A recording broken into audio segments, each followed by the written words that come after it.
Welcome in, everybody, here to Brookings, South Dakota, Frost Arena on the campus of South Dakota State University for Game 2 of the week for Jackrabbit women's basketball. Glad to have you along with us here on KSDJ. Well, today the Jackrabbits are going to be hosting the Western Illinois Fighting Leathernecks in their Title IX celebration day, and for that they have broken out and designed a throwback uniform to pay homage to the 2003 Division II National Championship that South Dakota State won back in the early 2000s, and it's going to be all yellow with a lot of cool details. So if you can, I would suggest going to the Jackrabbits Instagram, Twitter, looking at pictures of it, because it really looks very snazzy. But we're going to go ahead and take our first break. Got about 10-ish minutes left until we get all the festivities underway here at Frost. Glad to have you with us here on KSDJ. Walking into the building for the first time after the shooting, it was crippling, but it had to be preserved. In response to the Pulse nightclub shooting that affected the LGBTQ community, Barbara Poma, owner of Pulse, founded the One Pulse Foundation to honor Pulse victims and survivors. If you're an ally of this community, speak out. There are more of us together than apart.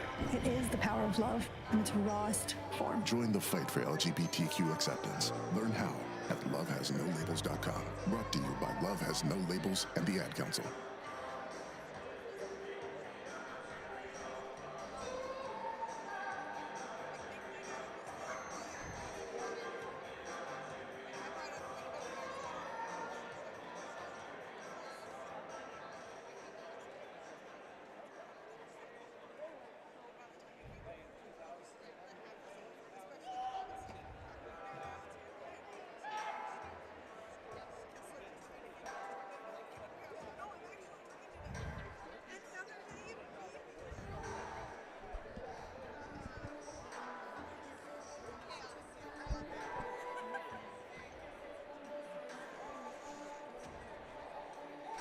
Let me bring you up there. Sorry? Let me bring you up there so you can speak. Yeah, right now there's nobody back there. Okay, well, I'm also like, you're wired. Yeah, in. I'm wired. That's the only reason it's freaking working. Okay, I was going to say, I got nothing. Yeah. I know I didn't eject the disc properly. Shut up.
Welcome back to Frost Arena for today's matchup between the Western Illinois Fighting Leathernecks and the South Dakota State Jackrabbits. Today, Title IX Day, everybody wearing their special Title IX shirts. Got Jack over there in the corner, rocking on his. It's a great sight. The cheerleaders also have some throwback uniforms, as well as the team will be having throwback uniforms. So it's going to be a great day here as we celebrate the 50th anniversary of Title IX, which is the only reason why we're here right now. watching and taking in and being able to have a job broadcasting women's basketball. Yeah. But the Western Illinois Leathernecks, they're coming into this one towards the bottom of the Summit League standings. They're currently sitting at 3-7 in the Summit, 8-13 overall.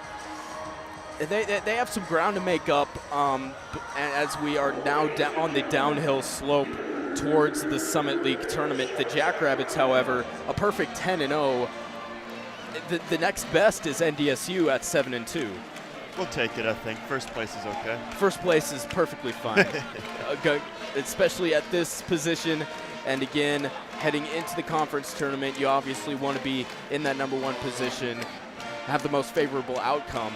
Well, yeah, you're playing at home in Frost again today, and then if you go down to the Summit League tournament in Sioux Falls, it's almost the second home field. Like 45 miles to get into the city limits of Sioux Falls. Yeah, no, it's quite literally a second home. This Jackrabbit Nation travels well anyway.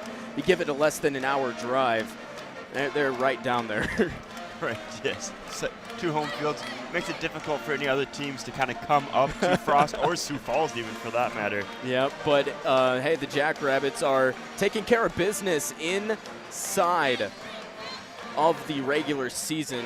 They're 17-5, and the only 5 losses, as I mentioned, in the non-conference slate, one of them to the number 1 ranked team in the country. Yeah, well, and they're playing fantastic ball at home too, 10-1 in Frost Arena. They're playing the best I've ever seen them play. Now, I've only been here for half a year. Well, but you come to every home game. The women are usually a safe bet. Yeah, exactly. But Western Illinois is coming off of a pretty good weekend in St. Paul. They defeated the University of St. Thomas 77-75. Just a small margin, but South Dakota State just beat St. Thomas by pretty good. Yeah, it was second, third squad for most of the second half. Yeah, so that's something to watch out for. But it was the team's second consecutive victory. Talking about Western Illinois here, they shot a season-high 50% from the field and finished with 14 steals, which ties for the second highest single-game total for the Leathernecks this season.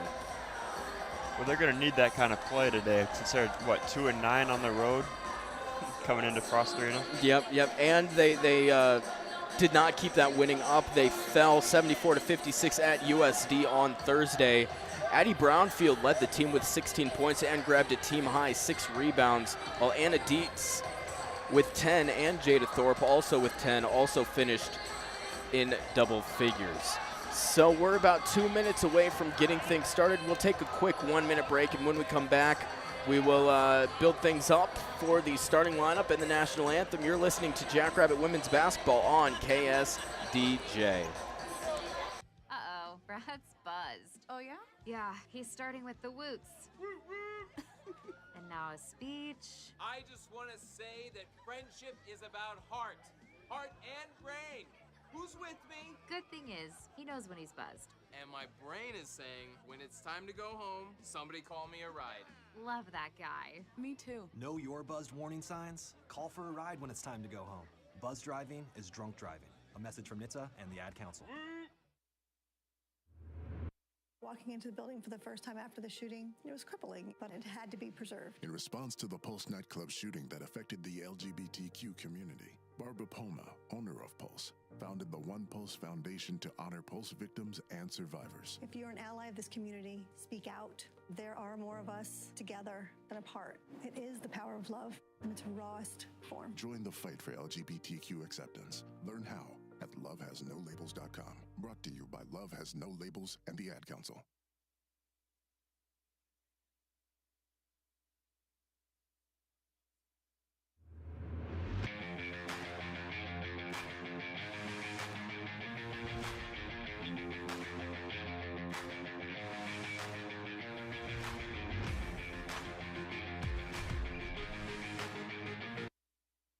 I was in the middle of the Atlantic Ocean when it happened. There was a sudden jolt and our submarine crashed on the seafloor. We were in total darkness.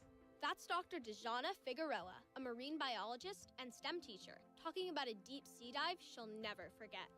It's funny, when I was a kid, I was afraid of the ocean, and there I was, 2 miles below the surface. But as a scientist, you prepare for that. Using our training and a little creativity, we fixed the sub and finished our experiments. The dive was just too important. Every dive gives us glimpses at things few people ever get to see. Glowing creatures, fiery undersea volcanoes. When we got back to the surface, I kissed the ground and called my mom, of course. But you know what? I wouldn't trade that dive for anything. Dr. Figueroa uses her passion for STEM to discover new things and make the world a better place. She can STEM, so can you. Check out She Can STEM for more stories and inspiration. A message from the Ad Council. Walking into the building for the first time after the shooting, it was crippling, but it had to be preserved. In response to the Pulse nightclub shooting that affected the LGBTQ community, Barbara Poma, owner of Pulse, founded the One Pulse Foundation to honor Pulse victims and survivors. If you're an ally of this community, speak out. There are more of us together than apart. It is the power of love in its rawest form. Join the fight for LGBTQ acceptance. Learn how at lovehasnolabels.com. Brought to you by Love Has No Labels and the Ad Council.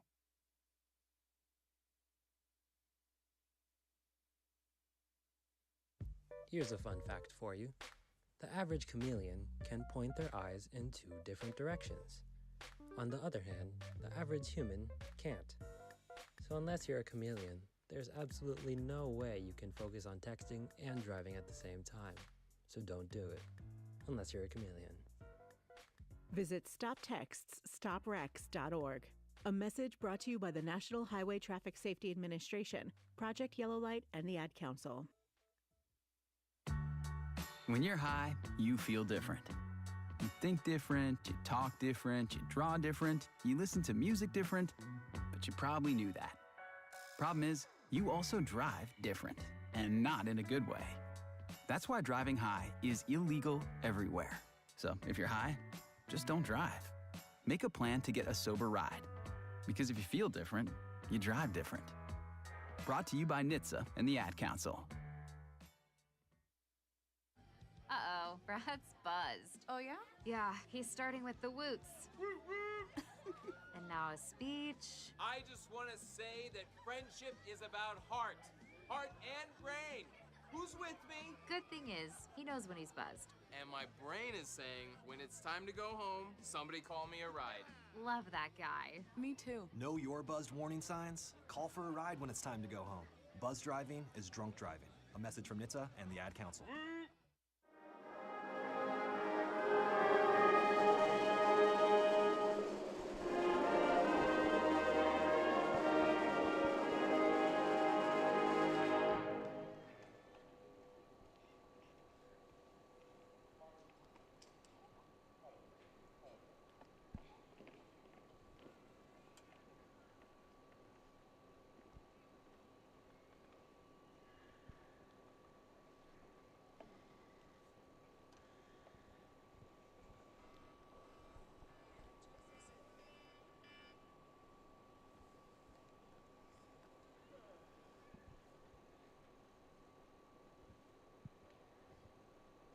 Thank you.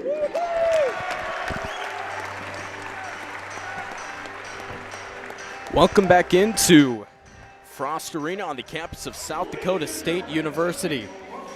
For Jackrabbit women's basketball, they're taking on Western Illinois today, this afternoon. Glad to have you along with us here on KSDJ Radio 90.7 FM. Both teams are lined up. As I mentioned, the Jackrabbits wearing a special commemorative jersey, one-time thing for the Title IX celebration today. It's going to be all yellow with some blue trim. It's paying homage to the 2003 Division II National Championship that this Jackrabbit women team won. I love those jerseys. They look awesome. You got nice little waffle SD on the bottom on the left thigh there. I think I'd wear. I would wear it, yeah, for sure. It also, there's some really nice detail with it. It has the old Jacks logo with it, with that little rabbit just kind of chilling over the Jacks word mark. Right now, some festivities going on at center court.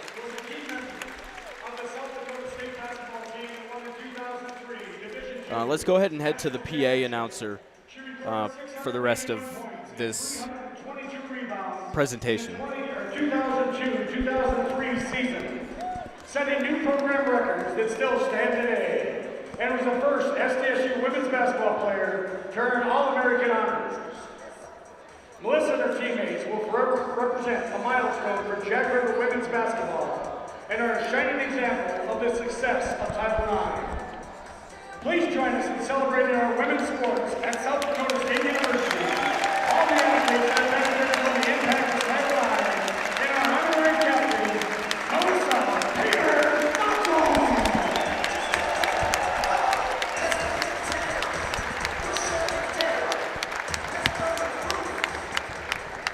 And now, let's give a warm, general welcome to the next starting five. All right, so the presentation is done.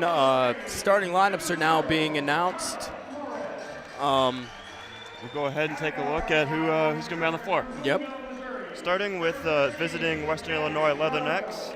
Starting at a guard, 5'9" senior from Barcelona, Spain, number 0, Carla Flores. Starting at a center for the Western Illinois Leathernecks, a 6'1" senior from Rosendale, Wisconsin, Alyssa Dins, number 3. Number 13, another guard for Western Illinois Leathernecks, the 5'9" freshman from Boonville, Missouri, Addie Brownfield. At another guard for Western Illinois, number 14, Elizabeth Luntz, 5'7" graduate student from California, Missouri. And at the final guard for the Western Illinois Leathernecks, Anna Dietz, 5'9" junior from Mason City, Iowa, number 33. The Western Illinois Leathernecks head coach is J.D. Gravina, assisted by Dan Chapla, Ashley McGee, and Alexa Tovar. Moving in to the starters for South Dakota State. At a guard, number 10, the 5'10" graduate student from Rapid City, South Dakota, Drew Gilting. At another guard,